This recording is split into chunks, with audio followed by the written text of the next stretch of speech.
ബോ അങ്ങനെയാ വെക്കുന്നേ. ഇങ്ങനെ വെച്ചാ ഇനി വെച്ച് തരാങ്ങിട്ട്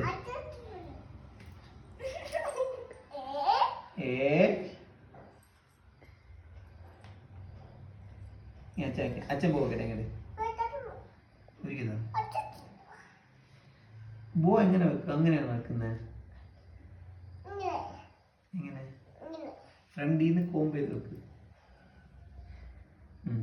ഫ്രണ്ടിൽ വെച്ച് ഇങ്ങനെ വെച്ച് ഇങ്ങനെ പിടിച്ചേ. ബോൻ എങ്ങനെ പിടിച്ചേ? എങ്ങനെ കാണിച്ചാ? എങ്ങനെ ഇങ്ങനെ വെക്കുക, ഇവിടെ വെക്കുക, നെറ്റിയിൽ ഇവിടെ വെച്ചിട്ട് ഇങ്ങനെ ചെയ്യാം. നെറ്റിയിൽ വെക്കുക ഫസ്റ്റ്, ഫോർഹെഡില്. യെസ്, അങ്ങനെയാണ് വെക്കുന്നത്. നെറ്റിന്ന് ഡ്രാഗ് ചെയ്ത് വെക്ക്. നെറ്റിയിൽ വെക്ക് ഫസ്റ്റ്, ഇവിടെ വെക്ക്. അങ്ങനല്ലേ വെച്ച ഇങ്ങോ ഇനി അച്ഛൻ കാണിച്ചു തരാം. ഇങ്ങോ ഇവിടെ വെക്കണം. വച്ചിട്ട് ഇങ്ങനെ അങ്ങനെ കണ്ണി കുത്തരുത്. അങ്ങനെ ഇവിടെ ബാക്കി കൊണ്ടുപോവാം. അത്ര അവിടെ വെച്ചാൽ മതി. Good girl. അമ്മ വീഡിയോ എടുക്കണം. അയ്യേ